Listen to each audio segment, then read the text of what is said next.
Modern. Modern. Modern. Modern. We're prepping for a voyage. Modern. The force of an old-fashioned equals whiskey mass times bitters acceleration. Why don't you make that a double? Modern BARCART. What's shakin', cocktail fans? Welcome to this special episode of the Modern BARCART podcast. I'm your host, Modern BARCART CEO Eric Kozlik. As many of you may know, Tales of the Cocktail is operating in its remote manifestation once again this year as we continue to deal with pandemic-related issues in the hospitality industry and in our culture at large. Because this is their second year doing it this way, that is remote, there are a few changes and improvements that were made to the process, so I thought I'd just give you a quick guide to this year's event, share some of the seminars I'm personally excited about, and show you how to take advantage of the content either live or after the fact. This is part informational and part evaluational, so I will give you the details and let you know if they're an improvement or maybe a half step back compared to last year or previous versions of Tales of the Cocktail, keeping in mind it's kind of unfair to judge a remote event against a live one.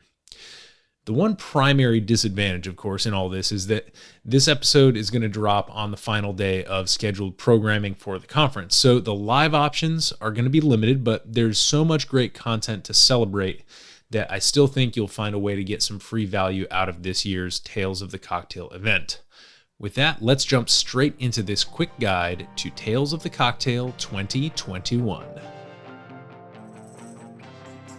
First, let's tackle the technology that's being used to organize and stream this year's various seminars, keynotes, and roundtables.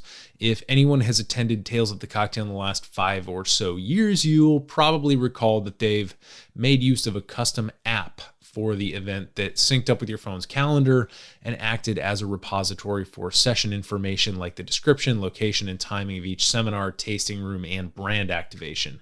And the cool thing about that is that they were also able to incorporate things like offsite events. So a pretty robust app experience, at least for me, personally speaking, in past live Tales of the Cocktails. Although there are some live activations in major metro areas around the US, as I mentioned, this year's event is almost completely remote and decentralized. So it appears that the Tales of the Cocktail Foundation took this as an opportunity to try something a little bit different on the technology front. Instead of using their custom designed app, they're hosting all their remote sessions on a conference app called Whova. That's WHOVA, which is, as I mentioned, is a little different than it was in years past. The downside is that you have to make an account with Whova, then register for Tales of the Cocktail within that app. So there's a few extra administrative steps. And this makes sense. Whova doesn't just work with Tales of the Cocktail. They work with conferences all over the country, perhaps all over the world. So the kind of way you get into this platform is going to be different as a consequence. Whova obviously benefits from having people who attend lots of different types of conferences using their service. But the upside to all of this is that you can view sessions on either mobile or desktop, and there's other features that promote networking and messaging with other registered attendees. Last year, I think that Tales struggled to figure out the best way to recreate that networking experience in a virtual format. And even though there's nothing like hanging out in the lobby of the Royal Sonesta Hotel between sessions or popping over to the Aaron Rose for a frozen Irish coffee, at least with the Whova app, the messaging interface is good. And you can do things like upload profile pictures so that people can see your smiling face and it feels like an actual sort of normal cut and dry digital messaging experience between friends. Based on the couple seminars I've attended through the Whova app, it appears that there's some sort of integration with YouTube at work that allows them to do things like set a premiere and do a live recording of certain seminars that get streamed straight from YouTube to Whova. The benefit, though, is that everything seems to be populating to the Tales of the Cocktail YouTube channel after the live or pre-recorded session is complete. So within 24 hours of most seminars, hopefully, we'll be able to rewatch any of these sessions on the Tales of the Cocktail 2021 YouTube playlist. This leads me to my next topic, live versus pre-recorded content and how to watch both. One thing most people forget about conference travel is that you often find yourself in a different time zone. As soon as you land, though, your devices adjust and you can look at your schedule without having to do any conversion math.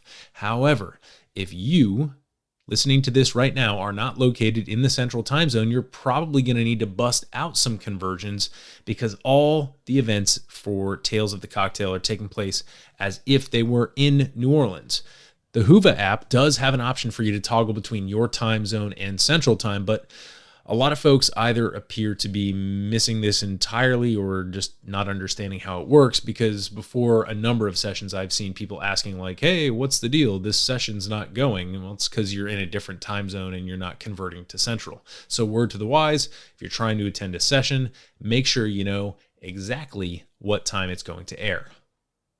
Now, there are two kinds of sessions, live and pre-recorded this year.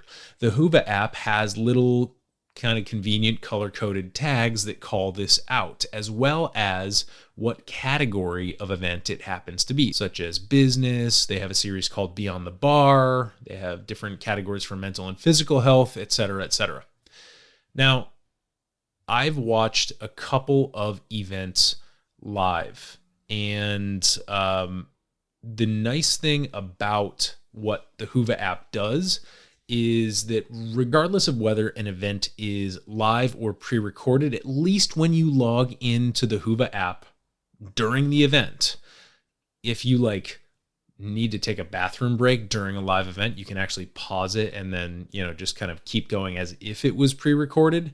And ultimately, I'm really not quite sure what's going to happen after Tales of the Cocktail ends on Thursday, September 23rd, the day that this podcast is airing. So there very well may be a timer on this content, and I don't know exactly how long it's going to be accessible on the Whova platform, but at least for now, anything that has occurred thus far in the Tales of the Cocktail 2021 schedule, whether live or pre-recorded, you can go into that session on the Whova app, and when you click play, it'll be like, well, the live stream is done, and you can just click proceed anyway and watch it as if it were pre-recorded, as if you were just tuning in then. You just don't have the option to make comments or ask questions in the chat function. That's the only difference between viewing a session live and viewing that live session, after as a recorded session. So it'll be interesting to see both how long things stay up on Whova and how regularly or, kind of fully everything gets migrated over to YouTube. So those are the two kind of hanging questions in the air, the two kind of quasi critiques. Is it'd be really nice to know exactly for how long I have access to a given seminar so that I can plan and prioritize as necessary. That said, it's great that there is content that is initially slated as live that can then be translated into an as if it were pre-recorded format. So some good and some maybe questionable stuff about the way that they've rolled out the actual content for people to watch. Next up, I want to talk about some of the seminars that I'm particularly excited about. Of course, you can view the full schedule if you register for the event, download the Whova app, but these are the ones that I think stand out as being particularly innovative or relevant this year in the here and now. I will say that just because I'm excited about a session doesn't mean that it's going to be good, and vice versa. If I'm not excited for a session, it doesn't mean that I'm completely wrong and it's going to be an amazing session for me or for somebody who has different concerns than I do. I usually, when I go to Tales of the Cocktail, get one dud every year, like a session that I'm really excited about and that ends up being maybe slightly different than as advertised in terms of the how valuable the content I think is going to be to me. But in a 4-day conference, when I get one of those and I'm attending multiple seminars a day, that's a really good success percentage. So I certainly don't want to I don't want to give you a false expectation, but I do want you to know that just because I'm excited about something doesn't mean it's going to be good, and the reverse is also true.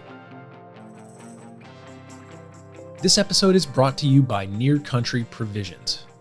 If you're like me, here are some things you might be like. You live in the Mid-Atlantic. You enjoy meat. You highly prefer that your meat is local, sustainable, and comes from ethically raised animals. And you'd absolutely love for someone to deliver it to your door once a month. If this sounds like you, then you need Near Country Provisions in your life. Head over to nearcountry.com and check out their different, highly customizable meat delivery packages, and also browse their growing seafood selection. As a thank you for being a Modern BARCART listener, you can get 2 free pounds of ground beef or bacon included in your first order after subscribing if you enter the code BARCART, all one word, at checkout. That's BARCART, BARCART, at checkout. Near Country Provisions is the real deal, and I can honestly say that I'd recommend them even if they weren't a sponsor. The meat and the local farmers they work with are just that good. Now, back to the show. So I'm going to go day by day here. On Monday, there were a couple of what I will call not tasting seminars, because if you were to do this live, then you would be tasting through actual exemplars of a number of these spirits. And I know that for a couple of things, Tales of the Cocktail tried to get some samples sent out to, attendees who registered early this year or kind of expressed interest in actually tasting along with the digital experience. But by and large, the tasting seminars, when you attend one of them that's about a particular spirit or about a particular cocktail format or something like that, you get served a number of examples kind of along the way. And it's really helpful to help you to understand the scope and breadth of the category in question. It really does supplement the educational content. So even though we can't do that this year, there's a couple of spirit-related seminars, particularly on Monday, that I thought were exciting. One is called Rum is Ready for Its Flowers, Decolonization, Paradigm Shifts, and a New Path Forward. And that is actually a seminar where Ian Burrell, past guest and one of the co-founders of Equiano Rum, is on the panel. So definitely hit up his episode if you want to get to know him a little bit. But also, if you enjoyed him in that episode, definitely this is someone I didn't catch, but I'm going to circle back to. I'm definitely going to check out that seminar before the content expires. The other spirit-related session that I'm excited about on Monday is called About Armagnac and Calvados, the 2 artisanal gems from France, featuring Marquis de Montesquieu Armagnac and Coquerel Calvados. Next, on Tuesday, there's a lot, and a couple of these I've actually already checked out. So one that I'm excited about is An Imperfect Guide to the Art of Celebrating Cultures. And this is something that is going to be led by Chava Petitbon, and one of the panelists is Lou Bank. If you remember our episode with Lou and Chava from the Agave Road Trip podcast. So if you enjoyed that episode, you'll probably enjoy this panel. I did check this one out already. I thought it was incredibly well done. I thought the panel did a really nice job, not only being diverse, but kind of talking about different aspects of that tricky line we need to walk when we want to celebrate a culture without being kind of ham-fisted about it. So I thought that was really well done. Another one on Tuesday that I'm excited about is Soju/Korea 101, the misconception of the most consumed liquor in the world. Next, there's one called A Method to the Madness, the Enduring Legacy of Sasha Petrosky. And this is one that I caught the second half of. Unfortunately, I'm going to circle back and get the first half. Sasha Petrosky, of course, founder of Milk and Honey, one of the most influential cocktail bars of the cocktail renaissance, as well as others like Little Branch, and which has spawned, he and his staff spawned so many different and revolutionary bar concepts that it's very difficult to understate the impact. Sasha, unfortunately, is no longer with us, and so this was almost a retrospective of some of his staff and other past guests of the Modern BARCART podcast, like Noah Rothbaum. So if you enjoyed Noah's episode with Dave Wondrich for episode 200, go ahead and check out that seminar on Sasha Petrosky. It's a really interesting core sample into a very specific moment in cocktail history that it has expanded, and really influenced our current culture.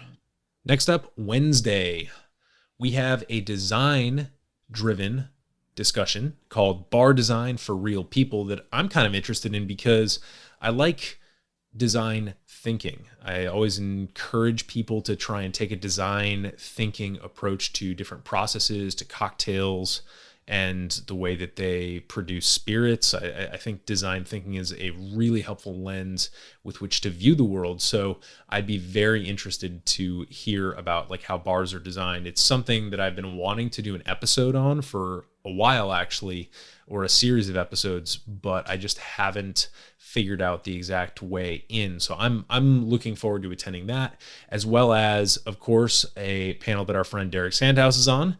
What is the real value of Baijiu in our cocktail industry, and how do we uncover its true potential?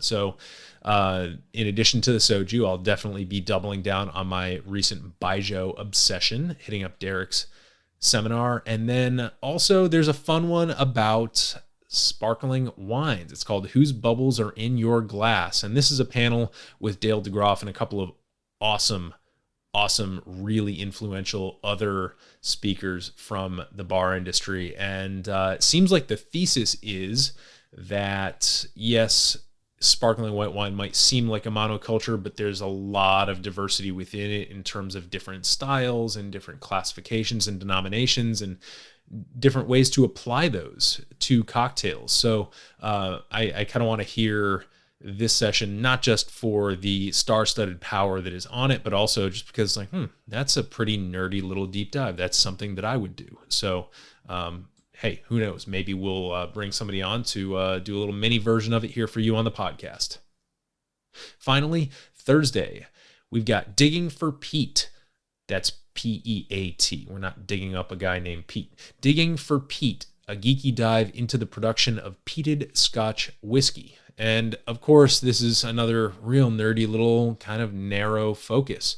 I love when we get to talk about the terroir, not only of the things that are going into our distillates, but also of the things kind of surrounding the distillates and also playing into it. So I remember talking with Adam Saphir, Whiskey Snobs of Lower Moco podcast, when he was a guest on our show during our 2-part tour of Isla episodes, and he was talking about different peat terroir. So I want to see what they have to say about the thing responsible for making the smoky flavors in certain Scotch whiskeys. Also, we've got another pretty cool seminar in that 3 of the guests were all guests on the Modern BARCART podcast, and it's called Rules of the Creative Road, Finding Your Own Voice.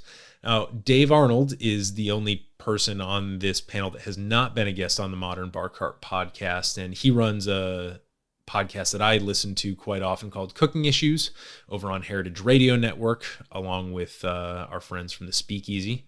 And the other 3 guests are Derek Brown, Shannon Mustafer, and Ivy Mix, all on very, very different episodes of the podcast. And I think that is the conceit, in that all 4 of these people have a radically different approach to what creativity is and what it looks like.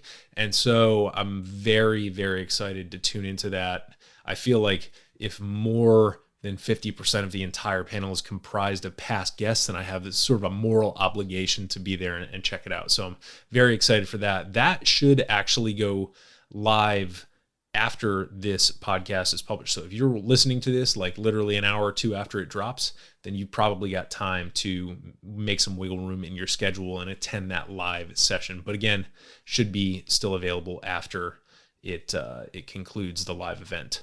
Next, I'm very excited for a seminar called Italy's Futurist Mixology. And I know next to nothing about this, but apparently the futurist kind of artistic and philosophical movement in the 1930s in Italy is somehow connected to the cocktail explosion at this time. Of course, this was Prohibition, so this is the time when a lot of Americans expatriated elsewhere. All of our writers are hanging out in Paris. Well, there was also a movement in Italy at that time, and I'm just so excited because I really love certain pieces of Italian futurist art that I've experienced, and I'd really love to see how that gets translated into the cocktail space. So going to attend that one.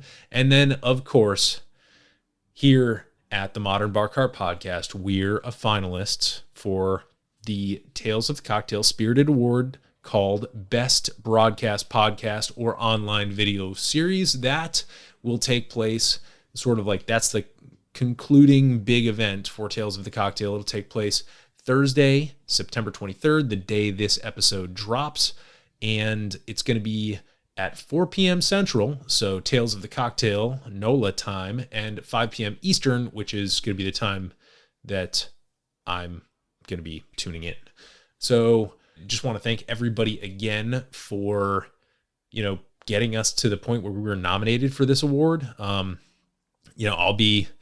I'll be definitely tuning into the entire event to check out who's doing the best article writing, book writing, podcasting, all that. Like, this is just a huge group of people who are doing best in class content. So as a consumer of what I try to make best in class content, like I'm there, and glad to be also on the list of folks who are putting it out there. And I hope that you will also join us. So again, subscribe to Tales of the Cocktail, get in on that Whova app, and please join us there for the 15th annual Spirited Award ceremony. Again, that's Thursday, September 23rd at 4 p.m. Central, 5 p.m. Eastern.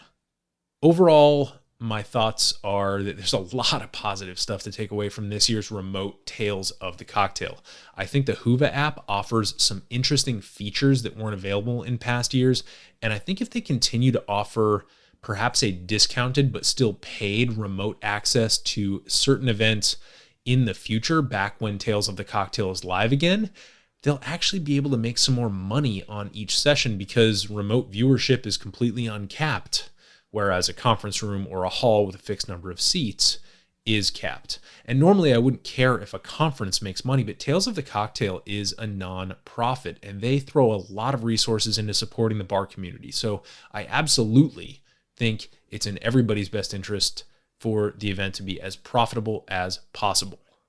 Thanks for joining me to celebrate an event that has made a huge difference in the way that I perceive and engage with the bar world, and I hope you'll also join me in continuing to take advantage of their educational materials to become a better bartender and a more conscientious citizen of the drinks community. Cheers.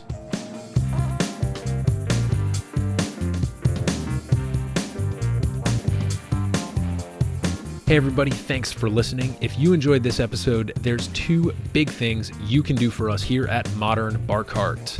One would be to tell your friends and family if you think they'd enjoy listening to us talk about cocktails.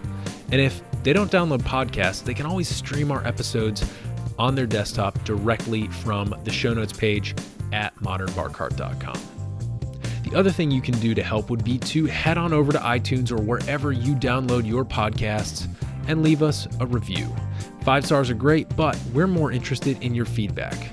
And the beauty is, the more reviews we have, the easier it will be for other folks out there to learn about our show. We're trying to start a cocktail revolution here, and by spreading the word, you're helping us fight the good fight. You can always reach us by emailing podcast@modernbarcart.com if you're looking for cocktail or bartending advice, or if you're a pro who would like to pull up a mic and be interviewed for all to hear. Also, definitely follow us on Instagram and Facebook @modernbarcart for cocktail porn, recipes, and entertaining tips. And keep an eye out for new product releases and special offers, which are happening all the time.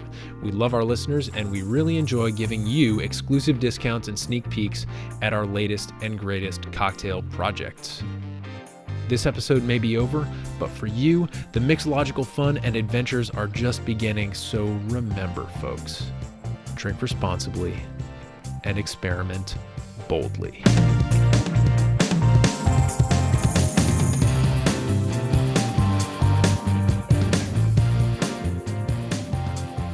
This episode was made possible with editing and sound design by Samantha Reed and a little bit of Going to a Conference in My PJs by yours truly. This has been a Modern BARCART production, copyright 2021.